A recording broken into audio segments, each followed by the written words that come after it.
فلا أقسم بمواقع النجوم وإنه لقسم لو تعلمون عظيم إنه لقرآن كريم في كتاب مكنون لا يمسه إلا المطهرون تنزيل من رب العالمين.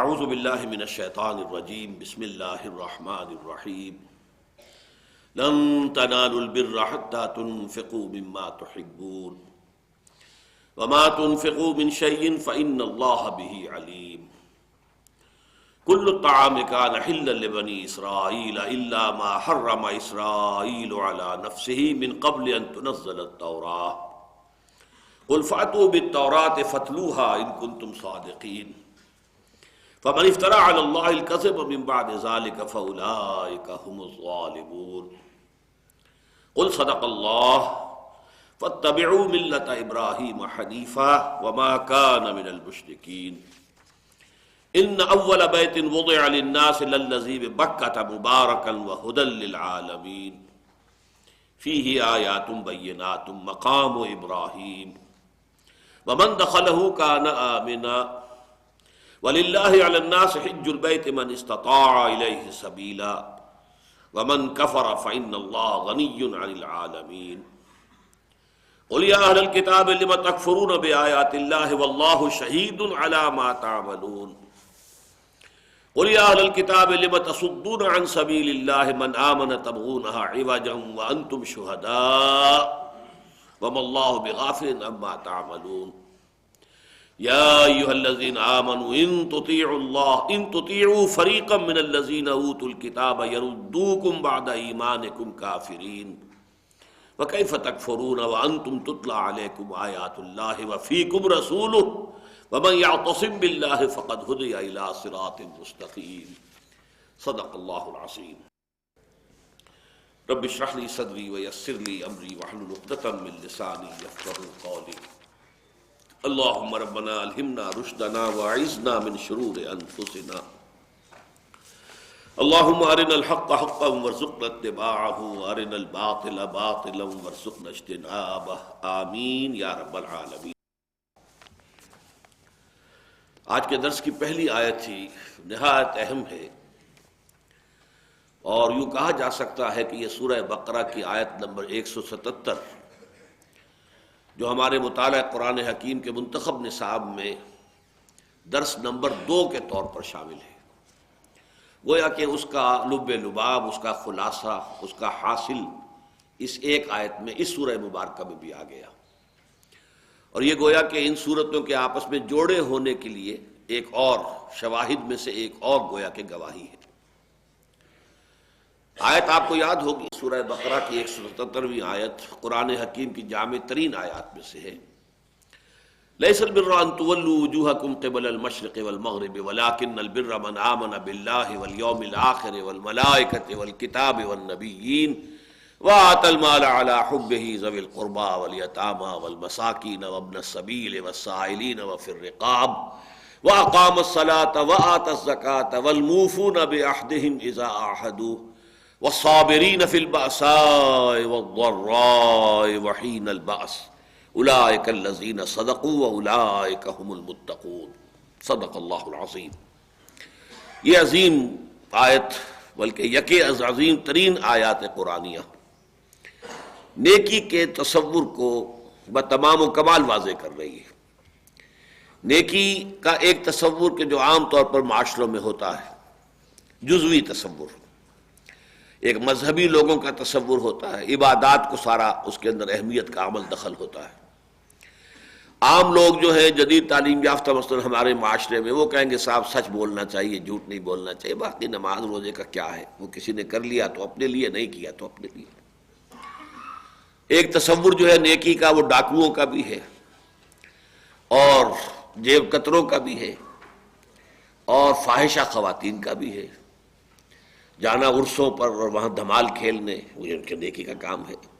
بزرگان دین کے مزاروں پر حاضری دیتی، یا یہ کہ اگر جلوس نکل رہا تعزیے کا تو اس کے آگے آگے کالے کپڑے پہن کر چل رہی ہیں، یا اس کے لیے سبیلیں لگا رکھی ہیں، وہ ان کا تصور نیکی ہے۔ تو نیکی حقیقت میں کیا ہے فی الواقع؟ وہ آیت تو خود نہایت جامع آیت ہے جیسا کہ میں نے عرض کیا، لیکن یہ کہ اس میں اہم ترین بات یہ آئی تھی سامنے کہ نیکی کی روح تو ہے ایمان، لیکن نیکی کے جو مظاہر ہیں ان میں اولین مظہر ہے انسانی ہمدردی کا وہ جذبہ کہ جس کے تحت انسان اس مال کو جو خود اسے محبوب ہو، وآت المال علی حبہ ذوی القربى والیتامى والمساکین وابن السبیل والسائلین وفی الرقاب، قرابت داروں کو، یتیموں کو، مساکین کو، محتاجوں کو، مقروضوں کو، غلاموں کے آزاد کرانے میں اور مسافروں کو دے سکے اپنا مال۔ یہ گویا کہ جو مظاہر نیکی ہے، عملی نیکی، اس میں اہم ترین نیکی ہے۔ یہی بات ہے کہ جو اس آیہ مبارکہ میں بیان ہو گئی، لن تنالوا البر حتى تنفقوا مما تحبون۔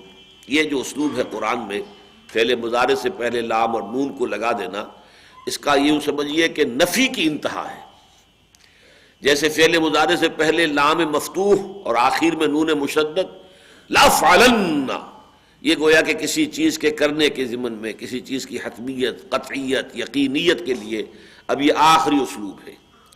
اسی طرح کسی چیز کے ناممکن ہونے کے لیے، کسی چیز کے ناممکن الحصول ہونے کے لیے یہ لن تنالوا البر حتى تنفقوا مما تحبون، تم نیکی کو حاصل ہی نہیں کر سکتے، نیکی کے مقام تک پہنچ ہی نہیں سکتے جب تک کہ خرچ نہ کرو ان چیزوں میں سے جو تمہیں محبوب ہیں۔ اب اس آیت میں پہلے تو غور کیجئے، میں اگرچہ اس پر بڑی تفصیلی بحث میں کیا کرتا ہوں اس منتخب نصاب کے درس نمبر 2 میں، لیکن آج پھر میں اس کا تھوڑا سا اعادہ کرنا چاہتا ہوں، اس لیے کہ میں نے دیکھا ہے کہ اکثر جگہوں پر جو بھی اہل لغت ہیں یا مفسر حضرات ہیں، انہوں نے اس بر کا ترجمہ کرنے میں ویسے تو یہ کہ قریب قریب بات آ جاتی ہے، وفاداری، کسی کا حق پورا ادا کرنا، اللہ کا حق آپ پورا ادا کریں تو گویا کہ آپ بر ہیں، وَلَمْ أَكُنْ جَبَّارًا شَقِيًّا، تو اس طریقے سے میں اپنے والدین کے لیے میں وفادار ہوں، نیک ہوں، ان کے خدمتگار ہوں۔ اسی طرح برم بوالدتی، یہ حضرت عیسیٰ علیہ السلام نے کہا میں اپنی والدہ کے حق میں بہت ہی خدمتگار، خدمت گزار، بہت نیک، بہت وفادار ہوں۔ لیکن اس لفظ کی اصل حقیقت کو سمجھنا چاہیے کہ بحر کے مقابلے میں بر کا لفظ آتا، بحر و بر۔ بحر میں جب تک انسان ہوتا ہے وہ یوں سمجھیے کہ شیکی ہوتا ہے، ظاہر بات ہے سمندر ہے، سمندر میں لہریں اٹھ رہی ہیں، جہاز ہچکولے کھاتا ہے، کبھی دائیں کبھی بائیں، بڑے سے بڑا جہاز بھی ہچکولے کھائے گا، بڑی بڑی لہریں آ جاتی ہیں، تو گویا کہ بڑی انسرٹنٹی سی ہوتی ہے جب تک کہ آپ سمندر میں ہیں۔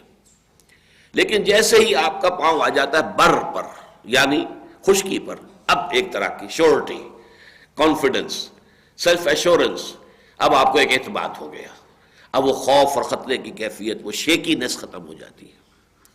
تو اصل میں دل کی وہ کیفیت، دلی اطمینان، دلی سکون، جو کہ در حقیقت کسی خیر کے کام کے کرنے سے انسان کو حاصل ہوتا ہے، یہ اصل حقیقت ہے کہ جیسے سمندر سے اتر کر اگر جب تم خوشی پر آ جاتے ہو تو تمہارا طبیعت میں ایک اطمینان کی کیفیت ہو جاتی ہے، ایسے ہی کبھی کسی بھوکے کو کھانا کھلا کر دیکھو، تمہیں دل میں وہی ٹھنڈک محسوس ہوگی، وہی اطمینان محسوس ہوگا، وہی ایک انشراح کی کیفیت محسوس کرو گے، خاص طور پر جب کہ تمہیں بھی لالے پڑے ہوئے ہو، تمہارے پاس بھی راشن ختم ہو رہا ہو، اگر اس حال میں کہیں تم نے کسی بھوکے کو بھی اپنے پاس جو بھی کچھ ہے اس میں شریک کر لیا، تو پھر جو کیفیت حاصل ہوگی، روح کو جو بالودگی ملے گی، جو اس کے اندر ترفع ہوگا، جو اس سے ایک روحانی مسرت حاصل ہوگی، اس کا تم اندازہ کر سکتے ہو۔ تو اسی طریقے سے نیکیاں جو ہے جسے ہم کہتے ہیں ورچوز، خدمت خلق کے کام، لوگوں کے دکھوں پر مرہم رکھنے کا کام، لوگوں کے رنج کو شیئر کر لینے کا کام، سمپیتھی انگریزی کا لفظ جو ہے وہ سم اور پیتھی، پیتھوس کہتے ہیں رنج اور غم کو، تو رنج اور غم میں شریک ہو جانا، سمپیتھی، آپ اس کے غم میں شریک ہو گئے، آپ نے اس کے ساتھ شیئر کیا ہے، آپ اس کی دلجوئی کر رہے ہیں، تو گویا کہ اس کا غم آپ نے بانٹ لیا ہے۔ سمپیتھی کے معنی یہ ہے اصل میں ہمدردی، درد آپ کا مشترک ہو گیا ہے۔ ہم عصر، ایک ہی زمانے کے لوگ، ہم جماعت، ایک ہی جماعت میں لوگ، ہم درد، وہ لوگ جن کے درد مشترک ہو جائیں، جو لوگ ایک دوسرے کے درد کو محسوس کر سکتے ہیں۔ تو اس ضمن میں ایک نظم جو پڑھی تھی میں نے میٹرک میں انگریزی میں، وہ مجھے نہیں بھولتی ہے، وہ بڑی پیاری نظم ہے، چیریٹیز۔ اب چیریٹی کا لفظ آتا ہے انگریزی میں بر کے لیے، نیکی، خیر، بھلائی، کسی کی تکلیف کو دور کرنے کی کوشش، بھوکے کو کھلانا، پیاسے کو پانی پلانا، بیمار کی دوا دارو کرنا، یہ سب کیا چیریٹی ہے، چیریٹیبل ایکٹس ہیں۔ Charities that soothe and heal and bless. اب یہ تین الفاظ دیکھیے، اس نیکی کے کام کرنے سے ایک سودنگ ایفیکٹ ہوتا ہے آپ کے اوپر، اینڈ ہیل، آپ کے اندر کے زخم جو ہے وہ ان کے اوپر مرہم رکھا جاتا ہے۔ Charities that soothe and heal and bless are scattered over the feet of man like flowers. یہ تو نیکیاں جو ہیں یہ انسانوں کے قدموں میں جیسے پھول کسی نے بکھیر دیے بکھرے ہوئے ہیں، جو شخص چاہے پھول اٹھا لے، پھول کھلے ہیں گلشن گلشن، لیکن اپنا اپنا دامن، وہ جو کھلے ہوئے پھول ہیں یا بکھرے ہوئے پھول ہیں ان کو سمیٹنے کے لیے ظاہر بات ہے کہ آپ کی جھولی جتنی بڑی ہے اتنی پھول سمیٹ سکیں گے۔ They are scattered over the feet of men like flowers. No mysteries here, no special mood. For the high and not for the low. ایسا نہیں ہے کہ یہ صرف امیروں کے لیے ہی صرف اللہ نے یہ چیزیں رکھی ہوں، غریبوں کے لیے نہ ہو۔ غریب اپنی ایک روٹی میں کسی کو شریک کر لے گا تو اس سے کہیں زیادہ مسرت حاصل ہو جائے گی، جبکہ لکھ پتی جو ہے 100 مسلی کھلا دے اور پیٹ بھر کر کھانا کھلا دے، اس کو وہ کیفیت نہیں مل سکتی کہ جو غریب اپنی ایک روٹی کو بانٹ کر اگر کھا رہا کسی کے ساتھ۔ تو یہ کوئی ایکسکلوسیو وہ نہیں ہے کہ یہ صرف امیروں ہی کے لیے ہو۔ No mysteries here, no special boon, for the high and not for the low. اب یہاں سملی آئی ہے جسے کہتے ہیں تمثیل۔ The smoke ascends as high from the hearth of a humble cottage as from that of a haughty palace۔ ایک بہت شاندار محل ہے، اس کی بھی چمنی سے دھواں جا رہا ہے۔ ایک بیچارے غریب کی کٹیا ہے، اس کٹیا میں بھی کوئی چولہا جل رہا ہے، اس میں سے بھی دھواں جا رہا ہے، دھواں برابر اوپر جائے گا، اس کے اوپر جانے میں کوئی فرق نہیں ہوگا، چاہے وہ ہاٹی پیلس سے نکل رہا ہو اور چاہے ہمبل کاٹیج سے نکل رہا ہو۔ اسی طرح ان نیکیوں سے اپنے آپ اپنے باطن کے اندر ایک راحت کا احساس حاصل کر لینا، یہ سب کے لیے کھلا میدان ہے۔ پھول کھلے ہیں گلشن گلشن، لیکن اپنا اپنا دامن۔ لن تنالوا البر حتى تنفقوا مما تحبون۔ وہاں پر بھی ہم نے دیکھا کہ ایمان کے فوراً بعد وہ آت المال علی حبہ ذوی القربى والیتامى، اب یہاں بھی انفاق کو پہلے لائے، اور یہی گویا کہ اصل روح بیان کی۔ یہاں تو ایک ہی چیز کا بیان ہو رہا ہے، لیکن یہاں نمایاں کیا ہے کہ ایک ہے وہ مال خرچ کرنا جو آپ کو خود پسند نہیں ہے۔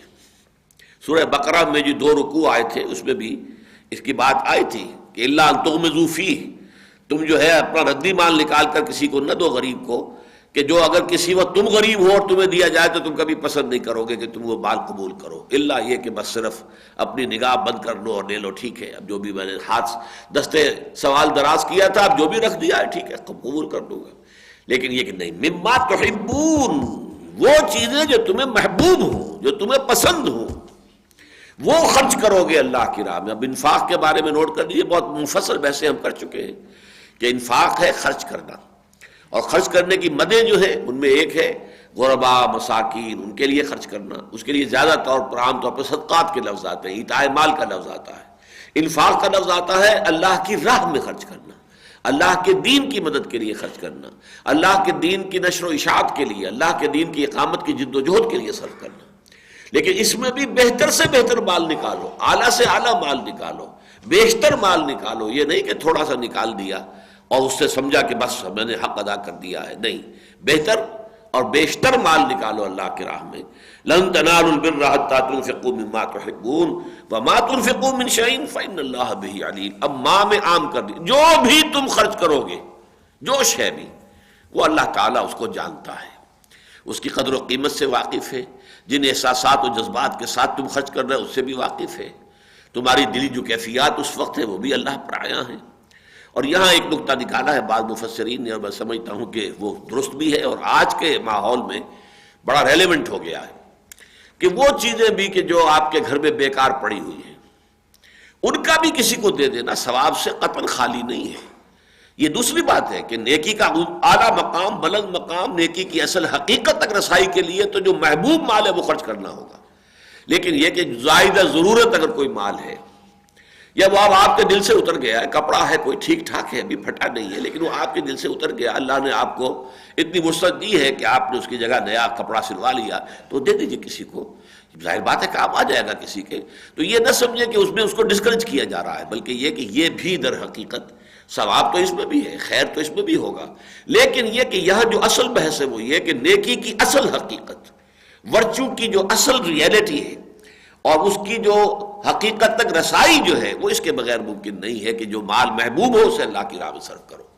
یہ جو میں نے کہا کہ آج کے حالات میں بہت ریلیونٹ ہے، وہ خاص طور پر میں افغانستان کے لوگوں کے بارے میں، کہ جو لوگ وہاں کچھ گئے ہیں، جا کر دیکھ کر آئے ہیں، تو انہوں نے آ کر یہ کہا ہے کہ کوئی شے بھی ان کے لیے ایسی نہیں ہے کہ جو مفید نہ ہو. آپ کے گھر میں بیکار جوتے پڑے ہوئے ہوں وہ نکال دیجئے، دے دیجئے. کپڑے ہوں زائدہ ضرورت، نکال دیجئے، دے دیجئے.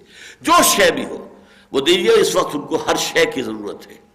جیسے کہ سورہ قصص میں آیا ہے کہ حضرت موسیٰ علیہ السلام نے جب وہ پورا سینائی پیننسلا کراس کر کے پہنچے تھے مدین، اور وہاں جا کر اس کے باہر جو کنواں تھا وہاں بیٹھے ہیں، تو اس کے بعد جو دعا کی ہے انہوں نے، رب انی لما انزلت الی من خیر فقیر، پروردگار میں تو ہر اس شے کا محتاج ہوں جو تو میری جھولی میں ڈال دے. ہر شے کا محتاج ہوں، چھوٹی سی چھوٹی چیز بھی اس وقت میری ضرورت ہے. یا میرا کوئی جاننے والا ہی نہیں، پہچاننے والا ہی نہیں، میرے پاس کچھ نہیں، کوئی پیسہ نہیں، دولت نہیں، مال نہیں، میں تو گویا کہ محتاج مطلق جسے کہا جائے، انتہائی محتاجی کی کیفیت میں اس وقت ہوں، تو میری جھولی میں جو بھی ڈال دے. رب انی لما انزلت الی من خیر فقیر. یہی معاملہ آج افغانستان کا ہو گیا ہے، خاص طور پر یہ جو اس وقت سینکشنز ان پر لگائی گئی ہیں. چنانچہ جمعے میں نے اعلان کیا تھا کہ ہر شخص اپنے گھروں میں دیکھے چیزیں، اپنے ٹرنک کھولے، وارڈروبس دیکھے، جو چیزیں ضرورت سے زائد اور پڑی رہتی ہیں خامخواہ، وہ سال ہر سال سے بھی پڑی رہتی ہیں، جو آپ نے استعمال کبھی نہیں کی ہے لیکن پڑی ہوئی ہیں. جو اچھے کھاتے پیتے لوگ ہیں ان کے ہاں تو کثرت کے ساتھ یہ صورتحال ہوتی ہے. جوتے کو جوڑے ہیں تو کئی جوڑے پرانے پڑے ہوئے ہیں، وہ کوئی غریب آدمی ابھی اسے کافی استعمال کر سکتا ہے، تو وہ چیزیں دیجیے اللہ کی راہ میں. بہرحال اس وقت اس درس میں اس سے زیادہ بات میں نہیں کرنا چاہتا. اب اگلا مسئلہ آ رہا ہے، خاص مسئلہ ہے جو یہودیوں نے حضور کے خلاف ایک سکینڈل کے طور پر اور ایک آپ کے خلاف پروپیگنڈے کا ایک ذریعہ بنایا تھا. اور وہ یہ ہے کہ ان کے ہاں یہود کی شریعت میں اونٹ کا گوشت اور اونٹ کا دودھ حرام تھے. نہ وہ گوشت کو جائز سمجھتے تھے نہ اونٹ کے دودھ کو. اب اس پر اعتراض کرتے تھے کہ یہ جو کہتے تو یہ ہے کہ ہم اسی شریعت کے پیروکار ہیں جو ابراہیم کی ہیں، ملت ابراہیم ملت ابراہیم حنیفہ، لیکن ابراہیم کے زمانے سے تو یہ چیزیں حرام چلی آ رہی ہیں، یہ محمد نے کیسے حلال کر لی صلی اللہ علیہ وسلم. تو اس کا جواب دیا گیا ہے کہ بات تمہاری غلط ہے، یہ چیزیں حرام نہیں تھی. ہاں ایک خاص بات ہے جو اس کے پس منظر میں ہے، وہ کیا ہے؟ کل الطعام کان حلا لبنی اسرائیل. اب الطعام یہاں پہ آیا، الف لام جو ہے وہ عہد کا ہے، معہود ذہنی. جن چیزوں کے بارے میں گفتگو ہو رہی ہے وہ چیزیں کہ جن کے بارے میں حلت و حرمت کے بارے میں جو ایک اختلاف اور نزاع برپا کر دیا گیا ہے. ورنہ یہ نہیں کہ ہر چیز کھانے جائز ہے، یعنی یہ کہ سور کا کھانا کبھی بھی جائز نہیں تھا اور مردار کا کھانا کبھی بھی جائز نہیں تھا. لیکن جو چیزیں عام طور پر کھائی جاتی ہیں یا اس معاشرے میں جن کا گوشت کھایا جا رہا تھا، اب وہ بکریاں ہیں، بھیڑیں ہیں، گائے ہے، بیل ہے اور اسی طرح اونٹ ہے، یہ چیزیں تھیں جو ان کے ہاں کھائی جاتی تھی، ان کا گوشت کھایا جاتا تھا. کل طعام کان حلا لبنی اسرائیل، یہ ساری کی ساری کھانے کی چیزیں حلال تھیں بنی اسرائیل کے لیے. الا ما حرم اسرائیل علی نفسہ، سوائے اس کے کہ جسے حرام ٹھہرا لیا تھا خود اسرائیل نے اپنے آپ پر. اب یہاں اسرائیل آیا حضرت یعقوب علیہ السلام کے لیے، اس لیے کہ ان کا جو نام تھا وہ تو یعقوب تھا، لیکن ان کا خطاب یا لقب جو ہے وہ اسرائیل ہے۔ اسرائیل عبرانی میں عبداللہ کو کہتے ہیں۔ اسر سے ہی اسیر بنا ہے، اور ہمارا تنظیمی اسرا ایک بندش جہاں ہو، بندش چند افراد مل کر ایک یونٹ بن گئے ہیں، وہ ہم اسرا کہتے ہیں اسے۔ اسیر وہ ہے جو بندھا ہوا ہے، بیڑیاں ہیں اس کے یا کوئی اور اس کے کسی زنجیر میں اس نے جکڑا ہوا ہے، وہ اسیر ہے۔ تو اسر عبد کے لیے، بندے کے لیے، غلام کے لیے، ایل جو ہے عبرانی میں اللہ کے لیے ہے۔ تو اسرائیل عبداللہ، حضرت یعقوب علیہ السلام کا یہ لقب یا خطاب تھا۔ انہوں نے اپنے اوپر بعض چیزیں حرام کر لی تھیں، خاص طور پر یہ اونٹ کا جو گوشت ہے۔ اس کے علاوہ اور بھی ہے، اللہ تعالیٰ نے بعض ان کے علماء کی منہ شگافیوں کی وجہ سے بعض اور چیزیں بھی ان پر حرام کر دی تھی، جن کا کہ سورہ انعام میں ذکر آتا ہے، وَعَلَى الَّذِينَ هَادُوا حَرَّمْنَا كُلَّ ذِي ظُفُرٍ۔ بعض چیزیں وہ جانور وہ کہ جن کے ناخن پھٹے ہوئے نہیں ہوتے بلکہ جن کا وہ ایک ہی کھر ہوتا ہے، وہ بھی ان کے اوپر حرام کر دیے گئے تھے، لیکن وہ بھی اصل میں سزا کے طور پر کہ انہوں نے بہت مین میخ نکالی، بہت سوالات کیے، تو اس طریقے سے ہوتے ہوتے اپنے اوپر کچھ اور چیزوں کی بندش کرا لی۔ لیکن اصل مسئلہ جو تھا وہ اونٹ کا تھا۔ اس کے بارے میں آتا ہے کہ حضرت یعقوب علیہ السلام نے اس کو نہ کھانے کا عہد کر لیا تھا۔ اب اس کے ضمن میں دو روایتیں ملتی ہیں۔ ایک تو یہ کہ عرق النساء کا انہیں عارضہ تھا، سیاٹیکا جسے ہم کہتے ہیں، درد ہوتا ہے کہ جو کولے کی ہڈی سے شروع ہو کر اور پھر پوری ٹانگ میں ہیل تک جاتا ہے، یہ سیاٹیکا، تو یہ عرق النساء اس کو کہتے ہیں، یہ درد۔ اس کے بعد اس روایت میں دو حصے ہو جاتے ہیں۔ ایک کا کہنا یہ ہے کہ یہ اطباء نے مشورہ دیا تھا کہ آپ اونٹ کا گوشت نہ کھائیں اور اونٹ کا دودھ بھی نہ پیئیں۔ آج کل ہماری اصطلاح میں جسے کہتے ہیں شاید بادی ہونا، تو شاید یہی تصور اس وقت وہاں موجود ہو کہ یہ گوشت زیادہ بادی ہے، جیسے بڑے گوشت جو گائے کا، بھینس کے گوشت کے بارے میں ہمارے ہاں اب بھی تصور ہے کہ وہ بادی ہوتا ہے۔ تو اطباء کا کہنا یہ تھا کہ آپ یہ گوشت نہ کھائیں اور اس کا دودھ نہ پیئیں، تو اس لیے انہوں نے ترک کر دیا تھا۔ ایک رائے یہ ہے کہ وہ انہیں بہت محبوب تھا، بہت ہی اس کے مشتاق تھے اس کے کھانے کے، لیکن انہوں نے نظر مانی تھی، اللہ اگر مجھے اس عارضے سے، اس تکلیف سے نجات مل جائے تو میں اپنی محبوب ترین چیز ترک کر دوں گا، اور وہ محبوب ترین چیز جو ہے وہ اونٹ کا گوشت تھا جو انہوں نے ترک کر دیا۔ واللہ عالم کسی وجہ سے انہوں نے اپنے اوپر پابندی لگا لی کہ میں اب یہ اونٹ کا نہ گوشت کھاؤں گا نہ دودھ پیوں گا۔ یہ چیز پھر ان کی اولاد میں چلی ایسے کہ اس نے شکل اختیار کر لی کہ شاید یہ کوئی شریعت کا ضابطہ ہے یا قانون ہے۔ اس کی مثال ہمیں ملتی ہے حضور کی زندگی میں بھی، کہ نبی اکرم صلی اللہ علیہ وسلم نے بھی ایک موقع پر بعض چیزیں اپنے اوپر حرام کر لی تھی، قسم کھا لی تھی کہ میں یہ استعمال نہیں کروں گا۔ یا تو مغافیر کا شہد تھا، اور یا پھر یہ کہ کسی کنیز کی طرف آپ کا کوئی التفات ہو گیا تھا جو آپ کے بعض ازواج کو کھلا، تو آپ نے قسم کھا لی۔ تو اللہ تعالیٰ نے اس کے اوپر فرمایا، یا ایھا النبی لما تحرم ما احل اللہ لک تبتغی مرضات ازواجک، یہ آپ کیا کر رہے ہیں؟ آپ نے کیوں اپنے اوپر حرام کر لی ہے وہ شے جو اللہ نے آپ کے لیے حلال ٹھہرائی ہے، صرف اپنی بیویوں کی رضا جوئی میں؟ اس میں اندیشہ یہی تھا کہ آپ جو کام کر رہے ہیں تو امت یہ سمجھے گی کہ شاید یہ آپ نے ایک طبع بشری کے طور پر نہیں کیا ہے، ذاتی ویسے ہی فیصلے کی بنا پر نہیں کیا، شاید یہ کوئی شریعت کا حکم ہے۔ تو چونکہ نبی کا تو ہر فعل جو ہے پھر آگے حجت بننے والا ہے، اسی سے تو استدلال کیا جائے گا، اسی سے بنیاد جو قائم کی جائے گی اپنے تمام دلیلوں کی، لہذا منع کر دیا گیا، لما تحرم ما احل اللہ لک تبتغی مرضات ازواجک۔ اور اس کے بعد یہ بھی فرما دیا گیا، قد فرض اللہ لکم تحلۃ ایمانکم، آپ قسم کھا بیٹھے ہیں تو کوئی حرج نہیں ہے، اللہ تعالیٰ نے قسم کھولنے کا اور قسم توڑنے کا راستہ بتا دیا ہے، معین کر دیا ہے آپ کے لیے۔ یہ سورہ مائدہ میں تفصیل سے آ چکا ہے کہ اگر قسم کوئی پورے دل کے ارادے کے ساتھ کھائی گئی ہو اور اسے پھر توڑنا ہو یا کھولنا ہو تو اس کی یہ کفارہ موجود ہے۔ تو اسی طرح کا معاملہ تھا یہ کہ حضرت یعقوب علیہ السلام نے اپنے لیے گویا کہ طے کر لیا تھا کہ اونٹ کا گوشت نہیں کھائیں گے۔ فرمایا من قبل ان تنزل التوراۃ، اور یہ واقعہ ہو چکا تھا تورات کے نزول سے قبل۔ ظاہر بات ہے حضرت یعقوب کے تو کئی سو سال بعد حضرت موسیٰ علیہ السلام آ رہے ہیں، انہی کی نسل میں تو آ رہے ہیں، انہیں تورات عطا کی گئی، تو یہ گویا کہ کئی سو سال قبل حضرت یعقوب کے کیے ہوئے ایک فیصلے کی بنا پر بنی اسرائیل کے اندر اس چیز کی بندش چلی آئی۔ حالانکہ تورات میں تو قل فاتوا بالتوراۃ فاتلوھا ان کنتم صادقین، تو اے نبی سے کہیے لاؤ تورات اور پڑھو اسے، اگر تم سچے ہو تو بتاؤ کہاں تورات میں لکھا ہوا ہے کہ اونٹ کا گوشت جو ہے وہ حرام ہے۔ میں نے اس کے لیے ذرا تحقیق بھی کی تو معلوم ہوا کہ تورات میں تو اتنا کھلا حکم لکھا ہوا ہے، every moving thing that liveth on earth shall be meat for you اب یہ جو پہلی کتاب ہے بک آف جینیسس، سفر تخلیق، اس کے 9ویں باب کی یہ 3ری آیت ہے. جو بھی زمین پر چلتی ہوئی چیز ہے، جانور جو رہ رہا ہے، جو بھی ہے، جاندار جو بھی ہے، ایوری موونگ تھنگ جو چل رہا ہے، that liveth on the earth shall be meat for you, even as the green herb have I given you all these things. جیسے ہم نے ہری جو ہے سبزیاں اس زمین کی تمہارے لیے حلال کر دی ہیں، اسی طرح یہ تمام جو موونگ حیوانات ہیں ان کا گوشت بھی تمہارے لیے حلال ہے. یہی واحد آیت ہے تورات کے اندر، لہذا تورات سے وہ نکال کر نہیں دکھا سکے کوئی حکم اونٹ کی گوشت کی حرمت کا. تو فرمایا اگر تم سچے ہو تو دکھاؤ، اور نہیں دکھا سکے فمن افترا علی اللہ الکذب من بعد ذلک، تو اب اس کے بعد بھی جو شخص اللہ پر تہمت جڑے گا، غلط بات جو ہے اللہ کے اگر منسوب کرے گا، فاولئک هم الظالمون، تو ظاہر بات ہے کہ پھر وہی لوگ ظالم ہیں، وہی لوگ ہیں در حقیقت کے جو تعدی پر اترے ہوئے ہیں، جو ہٹ دھرمی پر اترے ہوئے ہیں. یہ گویا کہ اسی طرح کی بات ہو گئی کہ جیسے مباہلے کی دعوت حضور نے دی تھی جو نصارہ کو، عیسائیوں کو، اور وہ اس سے کنی کترا کر بھاگ گئے تھے، اسی طریقے سے اس معاملے میں بھی کھلا چیلنج کیا کہ لاؤ تورات، قل فاتوا بالتورات فتلوها، لاؤ تورات اور کھولو پڑھو، ان کنتم صادقین، اگر سچے ہو.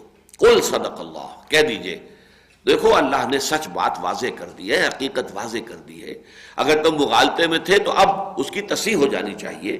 فاتبعوا ملت ابراہیم حنیفا، بس پیروی کرو ابراہیم ہی کے طریقے کی جو یکسو تھے، ہر اعتبار سے یکسو، وما کان من المشرکین، اور وہ ہرگز مشرکین میں سے نہیں تھے. تم نے اگر ابراہیم الاٹ کر دیا ہے بنو اسماعیل کو علیہ الصلوۃ والسلام، تو یہ تمہاری غلطی ہے کہ تم اپنے آپ کو موسیٰ یا عیسیٰ تک محدود رکھے ہوئے ہو، جبکہ ان سب کا کہ جد امجد جو ہے وہ حضرت ابراہیم علیہ الصلوۃ والسلام ہے. تو انہی کے ملت کی، انہی کے طریقے کی پیروی کرو. ان اول بیت وضع للناس للذی ببکۃ مبارکا وہدی للعالمین.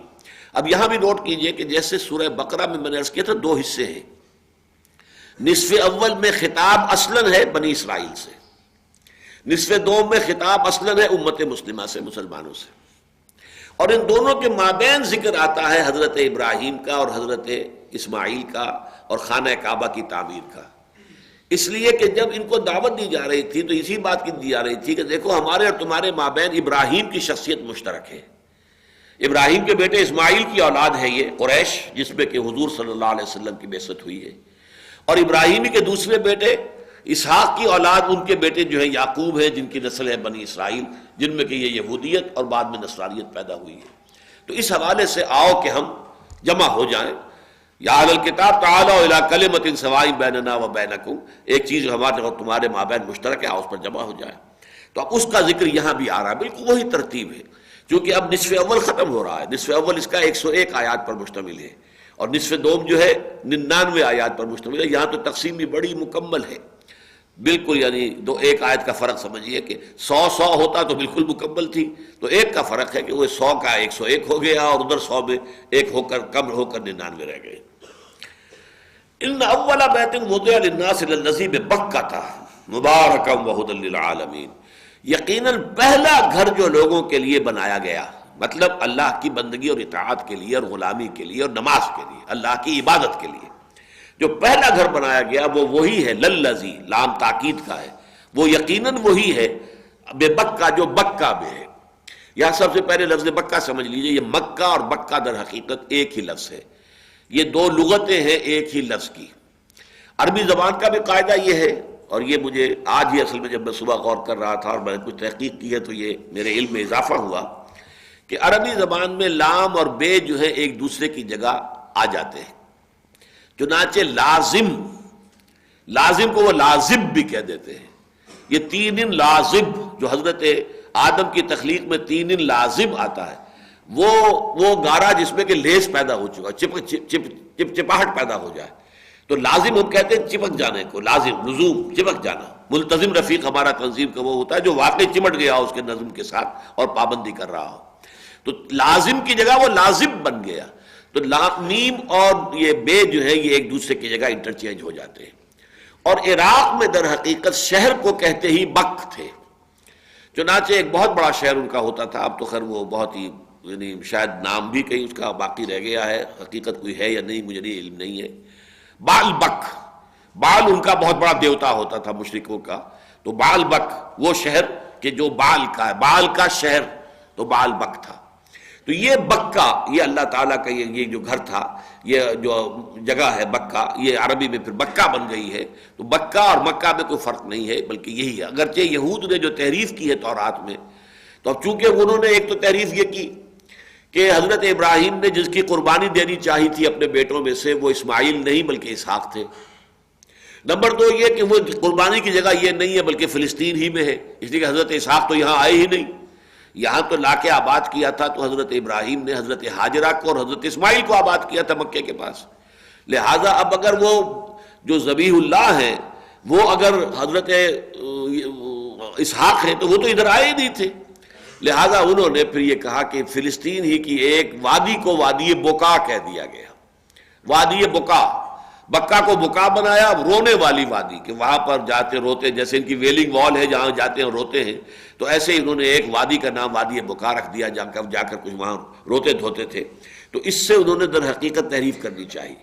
لیکن یہ کہ میں نے آج صبح جب مطالعہ کر رہا تھا میں، تو مولانا عبد الماجد دریا آبادی چونکہ خاصے بڑے عالم ہیں، تورات کے اور اس کے حوالے جو ہیں ان کی تفسیر میں بہت اچھے مل جاتے ہیں، کہ بالآخر جوش انسائکلوپیڈیا نے آج یہ مان لیا ہے کہ انہوں نے یہ کہا کہ وہ وادی بکا نہیں ہے، یہ بکا ایک اور وادی ہے جو بے آب و گیا ہے، جس میں کوئی پانی نہیں، جس میں کوئی چیز اگتی نہیں ہے، وہ وادی ہے. اگرچہ وہ جیوش انسائکلوپیڈیا والے بھی یہاں تک نہیں جا سکے، یہ سچی گولی اتنی نہیں ہضم کر سکے، اپنے حلق سے اتار سکے کہ اس میں واقعتاً مان لیتے کہ وہ مکہ ہی ہے.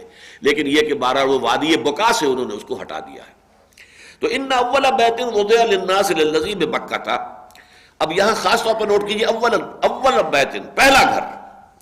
اس سے ثابت ہوتا ہے، میں آج نوٹ کر کے لایا ہوں جو مراحل ہیں اس گھر کے، تاریخ کے جو مرحلے ہیں اور اس کے جو ادوار ہیں.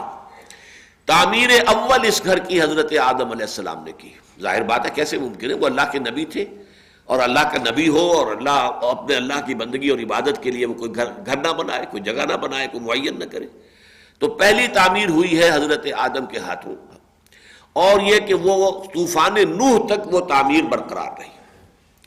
طوفان نوح کے وقت جو ہے وہ مسمار ہو گیا، بہہ گیا، سارا جو بھی اس کا اوپر کا میٹیریل ہے وہ بہہ گیا. صرف یہ کہ وہ جو بنیادیں زمین کے اندر تھی، زیر زمین، وہ باقی رہ گئی. ظاہر بات ہے سیلاب میں وہ تو نہیں ختم ہوتی، اوپر کی عمارت جو تعمیر تھی وہ ساری بہہ گئی. تو پھر تعمیر ثانی جو کی ہے وہ ان بنیادوں پر حضرت ابراہیم اور اسماعیل نے دوبارہ اٹھایا ہے. چنانچہ بہت معنی خیز ہے جو ہم سورہ بقرہ میں پڑھ چکے ہیں الفاظ، کہ جب وہ اذ یرفع ابراہیم القواعد من البیت و اسماعیل، جبکہ ابراہیم اور اسماعیل ہمارے گھر کی بنیادوں کو اٹھا رہے تھے. قواعد من البیت، قواعد تو موجود تھے لیکن اس کے اندر اب تعمیر اوپر کر رہے تھے، تو گویا کہ قواعد جو ہے اس کی جو فاؤنڈیشنز ہیں وہ پہلے سے موجود تھی. یہی سورہ حج میں آیا، اذ بوأنا لابراہیم مکان البیت، جبکہ ہم نے معین کر دیا، ابراہیم کو بتا دیا کہ یہ ہے وہ جگہ، دیکھو یہاں پر وہ بنیادیں موجود ہیں، اس کے اوپر ہمارے گھر کی تعمیر کرو. تو یہ یعنی یوں سمجھیے کہ معمار ثانی جو ہے کعبے کے وہ حضرت ابراہیم علیہ الصلوۃ والسلام. اس کے بعد پھر یہ درمیان میں کسی اور حادثے سے یہ گھر مسمار ہو گیا، تو پھر قبیلہ جرہم جو آ کر آباد ہوا ہے وہاں حضرت اسماعیل ہی کے زمانے سے، پھر انہوں نے اس کی تعمیر کی اثر نو. پھر اس کے بعد یہ کہ حضور صلی اللہ علیہ وسلم کا جب بالکل ابتدائی دور ہے زندگی کا، اوائل عمر میں، یہ پھر گر گیا تھا. تو اس زمانے میں قریش نے پھر اس کی تعمیر کی ہے، لیکن یہ کہ ان کے پاس سامان تعمیر قدر کم تھا، تو انہوں نے ایک حصہ باہر چھوڑ دیا. چھت پوری کی پوری کو چھت ڈالنے کے لیے سامان نہیں تھا، تو حتیم کا حصہ باہر رہ گیا. یہ حتیم جو اب بھی ہے، جو آباد جاتے ہیں، جو بھی گئے ہیں عمرے یا حج کے لیے، تو وہ ایک دیوار سی بنی ہوئی ہے. وہ یہ ہے کہ وہ علامت ہے اس کی کہ یہ حصہ بھی یہ در حقیقت بیت اللہ کا حصہ تھا، لیکن اس میں ان کے پاس چونکہ سامان کم تھا. اسی طرح دروازے دو ہوتے تھے، ایک داخل ہونے کا اور ایک نکلنے کا. انہوں کے پاس سامان کم ہوگا دروازے کو بنانے کے لیے، تو انہوں نے دروازہ بھی ایک ہی رکھ دیا اور دروازہ اونچا کر دیا تاکہ ہر شخص ہر وقت اس میں داخل نہ ہو. اس کے اندر داخلہ جو ہے وہ اہتمام کے ساتھ، خواہ مخصوص اوقات ہی میں ہو. تو یہ کیفیت اس گھر کی تھی حضور کے زمانے میں صلی اللہ علیہ وسلم. جب حضور نے مکہ فتح کر لیا تو حضرت عائشہ رضی اللہ تعالی عنہا سے یہ روایت موجود ہے کہ حضور نے فرمایا کہ میرا جی چاہتا ہے کہ میں اس کعبے کو گرا کر اور میں اثر نو اس کی پوری جو بنیاد ہے اس کے اوپر اس کی تعمیر کر دوں. لیکن مجھے اندیشہ ہے ابھی تیری قوم کہا، یعنی قریش حضرت، حالانکہ وہ حضور کی بھی قوم تھی، حضرت عائشہ کی بھی قوم تھی، لیکن یہ جو آپس میں ایک محبت بھرا انداز ہے کہ شوہر بیوی سے کہ تیری قوم، کہ تیری قوم کا مجھے اندیشہ ہے کہ وہ ابھی ایمان لائی ہے، نو مسلم ہیں، ابھی وہ لوگ فتح مکہ کے بعد ایمان لائے تھے، تو کہیں ان کی کوئی یعنی ان کے اندر اس کی وجہ سے کوئی ایسی کیفیت پیدا نہ ہو جائے کہ وہ الجھ پڑیں اور وہ خام خواہ جو ہے مشتعل ہو جائیں کہ انہوں نے یہ کعبے کو گرانے کا مسئلہ کر دیا ہے، اس لیے کہ کعبے کو گرانا، تعمیر تو اثر نو ہوگی، تو گفت رومی ہر بنائے کونا کعباداں کنند، تو نہ دانی اولا تعمیر را ویراں کنند، نئی تعمیر کے لیے ایک دفعہ تو گرانا پڑے گا، تو یہ گرانا جو ہے کہیں ایسا نہ ہو کہ ان کے احساسات کے لیے ناقابل برداشت ہو جائے۔ لیکن اس کے بعد پھر جب حضرت امیر معاویہ رضی اللہ تعالیٰ عنہ کے انتقال کے بعد عبداللہ ابن زبیر نے اپنی حکومت قائم کی ہے، جو 6 سال قائم رہی حجاز میں، تو عبداللہ ابن زبیر نے رضی اللہ تعالیٰ عنہ حضرت عائشہ چونکہ ان کی خالہ ہیں، تو خالہ سے جو روایت آئی ہوئی تھی اس کے پیش نظر انہوں نے گرایا بیت اللہ کو اور پوری عمارت کے اوپر، پوری بنیاد کے اوپر عمارت کھڑی کر دی۔ لیکن بنو امیہ تھے ان کے دشمن، جب حضرت عبداللہ ابن زبیر جو ہے وہ شہید کر دیے گئے اور ان کی حکومت جو تھی 6 سالہ حکومت ختم ہو گئی، تو پھر حجاج ابن یوسف نے پھر ان کے بنائے ہوئے گھر کو پھر گرایا اور پھر وہاں پر اثر نو وہی کہ جو قریش کا تھا حضور کے زمانے میں، جس بنیاد پر اور جو پر تعمیر آج تک موجود ہے، اس کو قائم کر دیا۔ اس کے بعد جو ہے بعض لوگوں نے چاہا کہ پھر اس کو گرا کر پھر مکمل اپنی اصل بنیاد پر تعمیر کریں، لیکن حضرت امام مالک ابن انس رضی اللہ تعالی عنہ، جنہیں ہم کہتے ہیں امام دار الہجرہ، انہوں نے فتویٰ دیا کہ یہ بار بار کا گرانا بنانا ٹھیک نہیں ہے، اب جہاں ہے وہ ٹھیک اسی طرح پر رہنے دیا جائے۔ وہ دن اور آج کا دن بالکل اسی بنیاد پر، اسی تعبیر کے ساتھ خانہ کعبہ موجود ہے۔ بلکہ اس کے بعد تو آپ کو معلوم ہے کہ کوئی بہت سے حوادث اس پر آئے ہیں، لیکن اللہ تعالیٰ نے تاحال اس گھر کو بچایا ہوا ہے۔ ان اول بیت وضع للناس الذی ببکۃ مبارکا وہدی للعالمین، یہ بہت بابرکت ہے اور رہنمائی کا منبع ہے، سرچشمہ ہے تمام جہان والوں کے لیے۔ اب اس کی تو جو ہے کوئی اپنی آنکھوں سے اس کی گواہی دیکھنا جائے تو اب حج کا موسم ہے اور حج کے فرضیت کا حکم بھی آگے آ رہا ہے، تو حج کے لیے جائے تو اس سے ساری چیزیں اپنی آنکھوں سے نظر آ جائیں گی، کیا کیا برکات وہاں پر ہیں، کیا اللہ تعالیٰ کی جو ہے وہ نشانیاں عظیم وہاں نظر آتی ہیں۔ اتنا بڑا مجمع، کوئی مار پیٹ نہیں، کوئی کسی گالم گلوچ نہیں، کسی کے ساتھ کوئی تکلیف دینے کا معاملہ نہیں، اور ہر رنگ کا، ہر نقش و نگار والا انسان وہاں آپ کو مل جائے گا، ہر فرقہ وہاں موجود ہے، ہر فقہ کے لوگ موجود ہیں، کوئی انتشار نہیں، ایک ہی امام کے پیچھے نمازیں ادا ہو رہی ہیں، اور نماز کے لیے بھی اللہ تعالیٰ نے اس کو اتنا محفوظ رکھا ہے کہ 1400 برس گزر جانے کے باوجود اس کا جو سیکوینس ہے، جو اس کی ہیئات ہیں، ہیئتیں ہیں، رکوع ہے، سجود ہے، ان کے سیکوینس میں کوئی فرق نہیں ہے، بلکہ یہ کہ جو کانگریگیشن ہے، جو اصل جماعت ہے وہ ٹوٹتی نہیں ہے۔ صرف یہ ہے کہ کسی نے ہاتھ جو ہے یوں کر لیے، کسی نے نہیں کیے، کسی نے ہاتھ یہاں باندھ لیے، کسی نے یہاں باندھ لیے، کسی نے کھلے چھوڑ دیے، لیکن جو پیریڈ ہے اس کی فارمیشن، اس میں کہیں کو رکھنا پیدا نہیں ہوتا۔ تو مبارکا وہدی للعالمین فیہ آیات بینات، اس میں بہت روشن نشانیاں ہیں، جو بھی شخص وہاں جائے مشاہدہ کرے، اس سے اللہ کی عظیم نشانیوں کا وہاں مشاہدہ ہوگا۔ مقام ابراہیم، اب یہ مقام ابراہیم چونکہ یہاں پر جمع آیا تھا بینات، ورنہ تو ہم بدل کہہ سکتے تھے، سو فیہ آیات بینات کا بدل ہے مقام ابراہیم، لیکن وہ جمع ہے اور یہ واحد ہے، اس لیے اس کو مانا گیا ہے کہ یہاں منہا گویا کہ محذوف ہے، اس میں بہت سی نشانیاں ہیں اللہ کی، مثلا ایک زمزم ہے، بہت بڑی نشانی ہے، پانی چلا آ رہا ہے، چلا آ رہا ہے، چلا آ رہا ہے، کتنا پانی وہاں سے کھنچتا ہے کوئی تصور آپ نہیں کر سکتے۔ پورا عرب کے اندر مدینے چلے جائیے تو مسجد نبوی میں وہی مائع زمزم ہے، آپ چلے جائیے ریاض اور تبوک چلے جائیں اور الخبر چلے، ہر جگہ زمزم موجود۔ یہ بڑے بڑے ٹینکس جو ہے جو آپ کے یہاں پیٹرول وغیرہ کے چلتے ہیں، ان سے بھی کہیں بڑے وہ چل رہے ہیں، مسلسل دن رات چل رہے ہیں، اور بھر بھر کر وہ پانی جا رہا ہے، اور یہ ایک معجزہ ہے۔ یہ پانی کہاں سے آ رہا ہے، کیا اس کی سورس ہے، پھر اس کی جو کیمیکل جو اس کی کانسٹیٹیوشن ہے وہ بھی ایک معجزہ بنی ہوئی ہے، وہ اس کے اندر غذائیت موجود ہے۔ 40 دن تک ایک انسان صرف اس کے اوپر جو ہے وہ گزارا کر سکتا ہے کہ اسے کسی اور غذا کی ضرورت نہیں ہوگی۔ کہاں سے ہے اس کے اندر یہ؟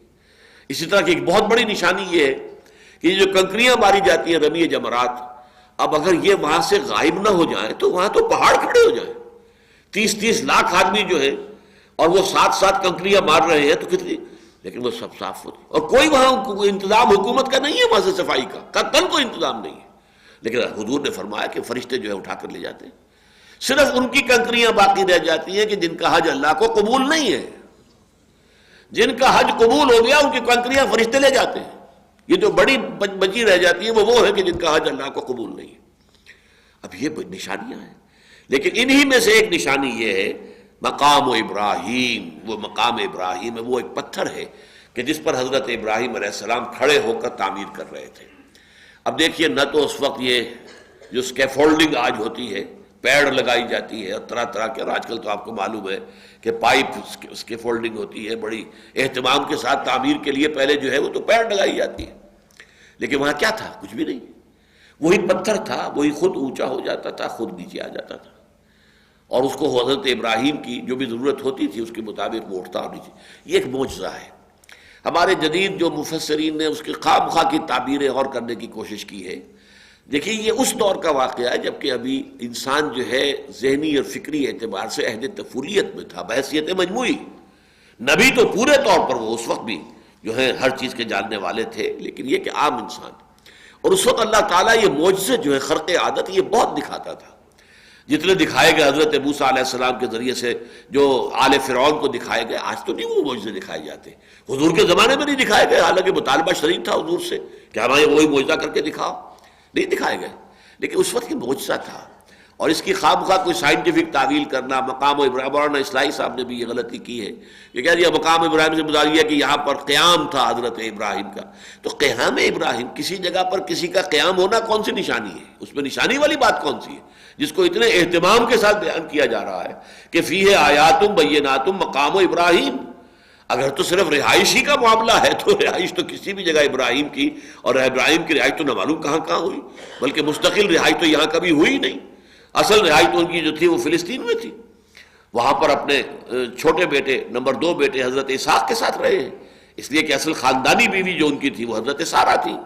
حضرت حاجرہ تو اصل میں جو بادشاہ تھا مصر کا، اس نے ہدیتاً پیش کی تھی حضرت ابراہیم علیہ السلام کو، جیسے اس زمانے کا رواج تھا کنیز کے طور پر. جیسے کہ حضور کی خدمت میں بھی مصر ہی سے پھر وہ آئی تھی ماریا قبطیہ، موقوقہ سے مصر نے بھیجی تھی، اور انہی کے وطن سے اللہ تعالیٰ نے حضور کو جو بیٹا عطا فرمایا، حضور نے اس کا نام ابراہیم رکھا. یعنی ابراہیم کے پاس مصر سے ایک خاتون آئی کنیز کی حیثیت سے، حاجرہ، اس سے اللہ تعالیٰ نے انہیں اسماعیل جیسا بیٹا دیا.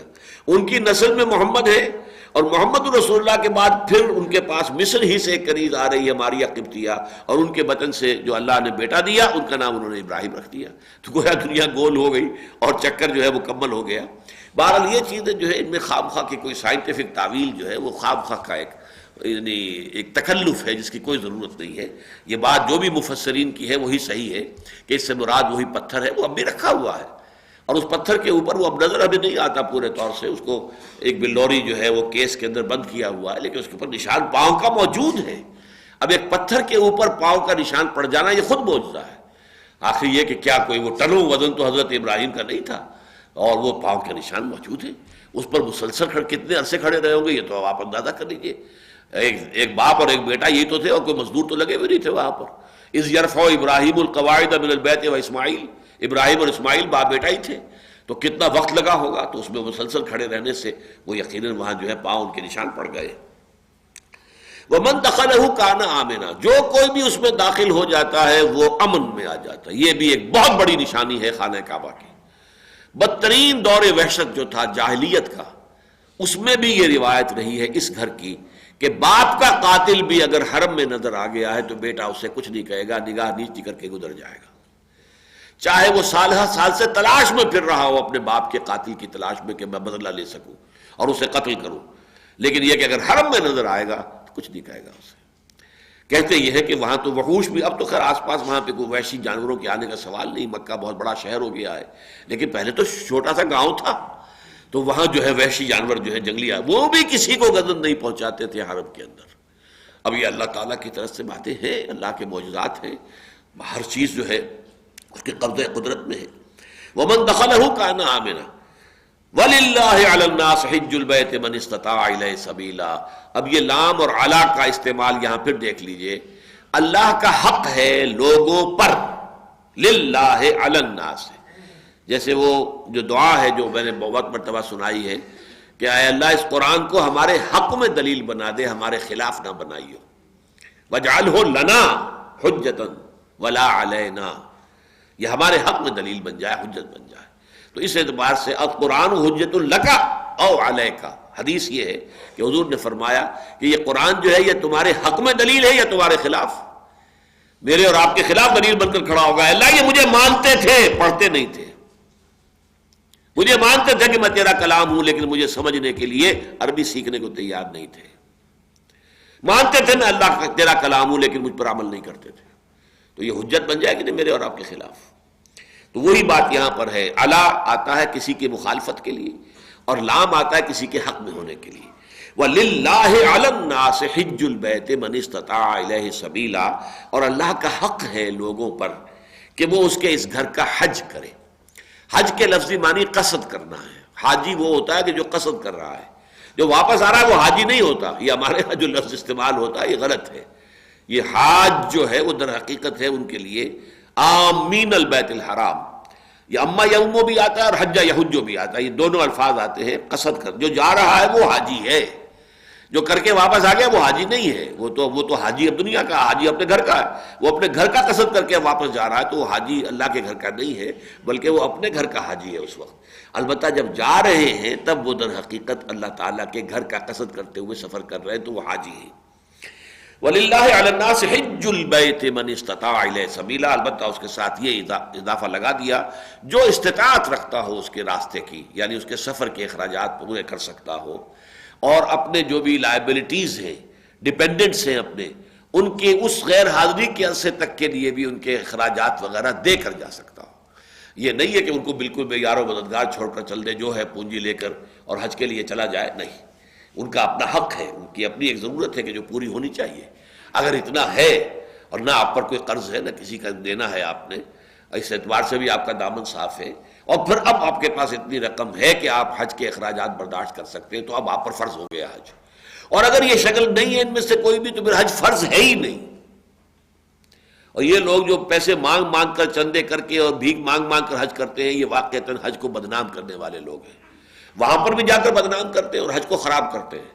یہ جو سائلین، اور بہت اکثریت جو ان سائلین کی وہاں پر ہوتی ہے، وہ ہمارا ایک خاص علاقہ ہے، یہ سرائکی کا علاقہ جو ہے، یہاں سے بدترین جو ہے انسان وہاں پر بیگرز کی شکل کے اندر پہنچے ہوتے ہیں۔ یہ مظفر گڑھ ہے اور ڈیرہ غازی خان ہے اور یہ بھاولپور کا ایریا ہے، نیچے تک جو ہے یہ خانپور تک، یہاں کے لوگ بے تحاشا وہاں پر، عورتیں بھی مرد بھی، یہ نہ معلوم کس کس طریقے سے بھیک مانگ کر چلے جاتے ہیں، ٹکٹ خرچ کر لیتے ہیں، وہاں پر پھر جو ہے وہ بھیک مانگتے رہتے ہیں۔ تو یہ کام یہ دراصل صحیح نہیں ہے، جس کے پاس استطاعت ہے فرض اسی پر ہے صرف۔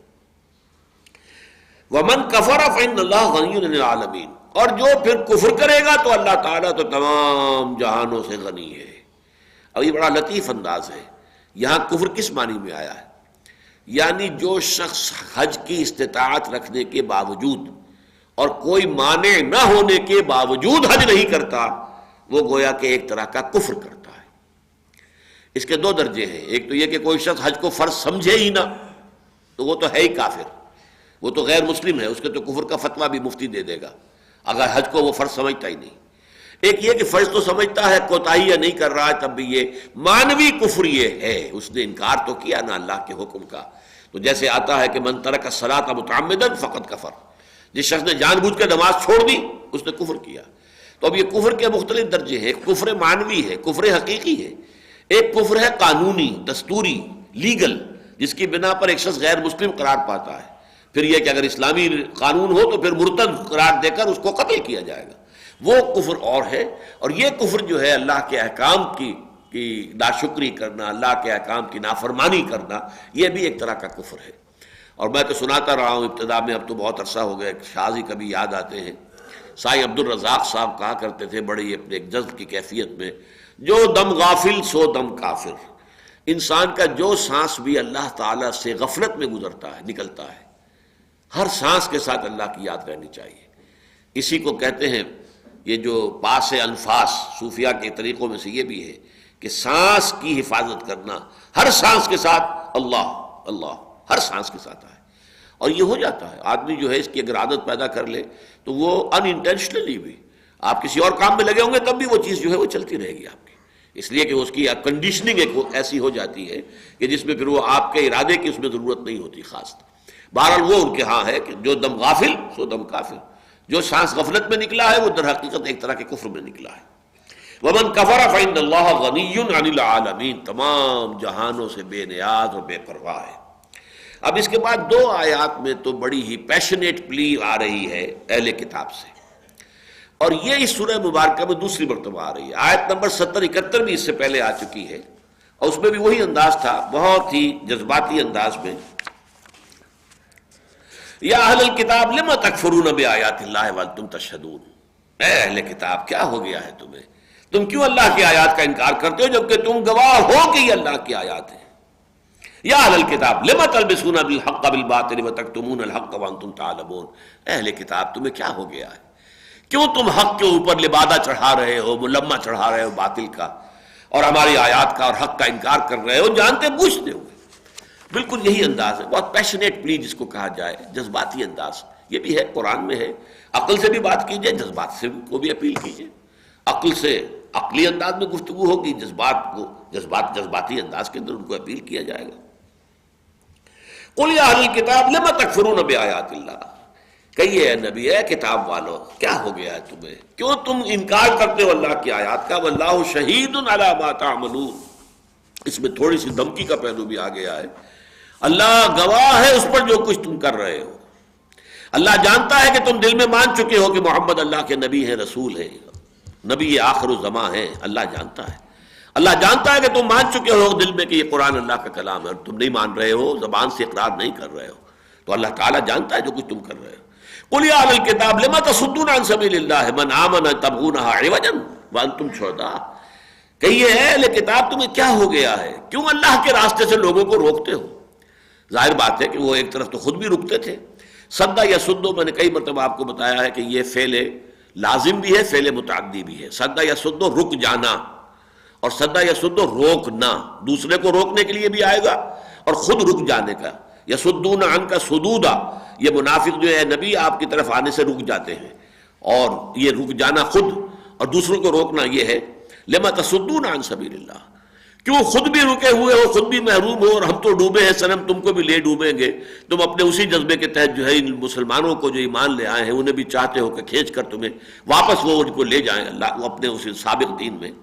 قل یا اہل الکتاب لما تصدون عن سبیل اللہ من آمن تبغونها عوجا، جو ایمان لے آتا ہے تم چاہتے ہو اس کے لیے کوئی کجی پیدا کرو، کسی طرح کا شک و شبہ پیدا کر دو، کوئی دل میں وسوسہ پیدا کر دو، کوئی ڈال دو اس کے دل میں کوئی بات جس سے کہ پھر وہ واپس آنے والے بن جائیں۔ وانتم شہداء، حالانکہ تم جانتے ہو، یہ ہے آنکھوں میں آنکھیں ڈال کر بات کرنا، تم جانتے ہو کہ یہ محمد اللہ کے رسول ہے اور یہ دین حق ہے جو محمد پیش کر رہے ہیں صلی اللہ علیہ وسلم۔ وَمَا اللَّهُ بِغَافِلٍ عَمَّا تَعْمَلُونَ، پھر وہی دھمکی کا انداز، اور دیکھو اللہ غافل نہیں ہے اس سے جو کچھ کہ تم کر رہے ہو۔ اب آخری 2 آیات میں خطاب ہے اہل ایمان سے کہ یہ جو کشاکش ہے اور یہ جو یہودی اور نصارہ اس کوشش میں ہے کہ تمہیں واپس پھیر کر لے جائیں، چاہے وہ اپنے دین میں لے جائیں اور چاہے تمہارے سابقہ دین میں چلے جاؤ، اس پر بھی راضی ہیں وہ، یہ وہی مشرکانہ اوہام اور وہی مشرکانہ جو ہے عقائد تم اختیار کر لو، لیکن بہرحال محمد سے انہیں قد ہے، ضد ہے، دشمنی ہے، بغض ہے، وہ چاہتے ہیں صلی اللہ علیہ وسلم وفداء آباؤنا و امہاتنا کہ ان سے تمہارا دامن جو ہے وہ کس طریقے سے علیحدہ کر دیں۔ تو اس میں اب یہ بھی دیکھیے، ایک اور نوٹ کر لیجئے پوائنٹ، کہ یہ بھی قرآن مجید میں سورہ بقرہ اور سورہ آل عمران کے مابین مشابہت والے نکات میں ہے۔ وہاں بھی جو پہلے 18 رکوع ہیں ان میں خطاب ہے سارا یا بنی اسرائیل یا بنی اسرائیل یا بنی اسرائیل، سوائے ایک آیت کے، غالباً وہ 14واں رکوع ہے جس کی پہلی آیت ہے یا ایھا الذین آمنوا لا تقولوا راعنا ولکن قولوا انظرنا، اے مسلمانوں دیکھو یہ شرارت کرتے ہیں یہودی، تم رائنا کہتے ہو، یہ رائنا کہہ کر اور حضور کے لیے توہین کا پہلو نکال لیتے ہیں۔ رائنا، ذرا ہمارا لحاظ کیجئے، ہماری رعایت فرمائیے، آپ ذرا بات دوبارہ فرما دیجئے۔ اب ظاہر بات ہے کہ حضور اگر ادھر رخ کر کے گفتگو کر رہے ہیں تو ادھر والے نہیں سمجھ پائے ہیں، رائنا ہے، اے حضور ذرا ہماری طرف بھی توجہ فرمائیں، ہمیں دوبارہ یہ بات بتا دیں۔ تو یہ ان کا ایک مجلسی کلمہ تھا، جیسے آپ کے ہاں انگریزی میں ایکسکیوز می، اب ایکسکیوز می وہ نہ معلوم کس جگہ پر استعمال کر دیتے ہیں، وہ ایک ان کا ایک کلام کا انداز ہے اسی طرح کا رائنا تھا، تو انہوں نے اس کو رائنا کہنا شروع کر دیا، اے ہمارے چرواہے. اور جب کسی نے کہا یہ کیا کہا تم نے، میں نے تو رائنا کہا تھا جناب. یہ تو کوئی آپ کے اپنے دماغ میں خلل معلوم ہوتا ہے کہ آپ نے کہہ دیا رائنا سن لیا. میں نے تو رائنا کہا تھا، آپ نے رائنا سنا ہے، تو قصور آپ کے کان کا ہے، میرا نہیں. تو اسی طرح کا معاملہ یہ تھا کہ یہاں پر بھی اب کہا جا رہا ہے، یہ ایک ہی مقام ہے جس میں کہ گفتگو ہو رہی ہے اس پورے حصے کے اندر یا ایھا الذین آمنوا سے. فرمایا یا ایھا الذین آمنوا ان تطیعوا فریقا من الذین اوتوا الکتاب یردوکم بعد ایمانکم کافرین. اے ایمان والو، اگر تم اطاعت کرو گے ان لوگوں میں سے کسی کی کہ جو جن کو کتاب دی گئی تھی، فریقا من الذین اوتوا الکتاب، جنہیں کتاب دی گئی تھی ان کے دو فریق موجود تھے وہاں، یہودی نصرانی، یا یہ کہ ان کے مختلف طبقات تھے. ان کے میں سے کسی کی بھی اگر تم نے پیروی کر لی اور کسی کی بھی بات مان لی، یردوکم، وہ لوٹا کے لے جائیں گے تمہیں بعد ایمانکم کافرین، تمہارے ایمان لانے کے بعد کافر بنا کر لے جائیں گے، تمہیں مرتد کر دیں گے، تمہارے دین سے تمہیں بچلا دیں گے. وَكَيْفَ تَكْفُرُونَ وَأَنْتُمْ تُتْلَى عَلَيْكُمْ آیَاتُ اللَّهِ. اب یہ بھی ایک بڑا لطیف انداز ہے مسلمانوں کو سمجھانے کا اور ان کو اس راستے کی طرف توجہ سے روکنے کا. کیسے ہو سکتا ہے کہ تم کفر کرو؟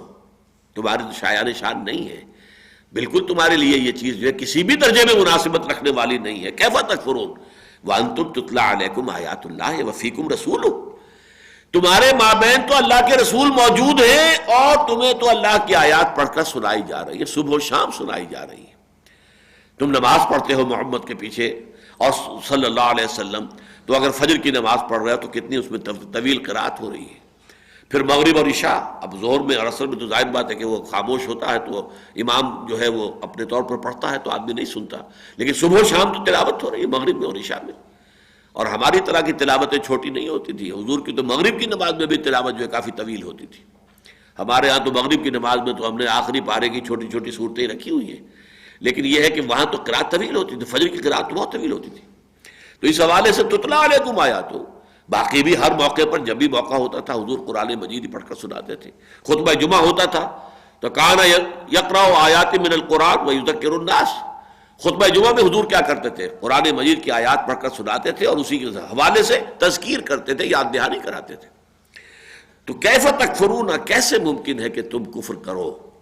یعنی ہرگز نہ ان کی طرف توجہ دو، ہرگز ان کی طرف دھیان نہ کرو، ہرگز ان کی بات نہ سنو. Don't lend an ear to them, اس لیے کہ اگر تم نے اپنا کان جو ہے ذرا ان کی طرف لگا دیا تو ہو سکتا ہے وہ تمہیں پھر کے لے جائیں. اس لیے کہ ہر شخص کی علمی صلاحیت و استعداد اتنی نہیں ہوتی، ہر شخص کا ایمان اتنا پختہ نہیں ہوتا. کچھ ابھی تازہ ایمان لائے ہیں، ابھی تو مدنی دور ہے، شروع کے اندر لوگ ایمان لائے ہیں مدینے کے لوگ، ابھی ان کے ہاں وہ بہت سے لوگ ہیں بڑے جازم ہیں، بڑے پختہ بھی ہیں، لیکن کچھ لوگ کچے بھی ہیں.